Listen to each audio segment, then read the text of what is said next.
ki yarda na baki kin ka juya min, na baki sirri na zuciya domin ki boye min, na dau amana ta na miko na ce ki damke min, na furta so kauna na yau tanadi na kalmar so, na zo na furtawa a domin kawai na burge ki, ki kan bukatar ki shine kawai ki cuta min.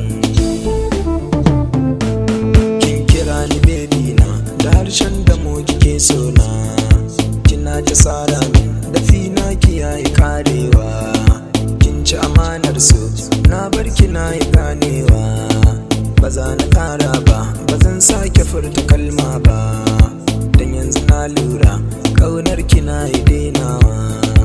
a yanzu na lura kaunar kina yi denawa.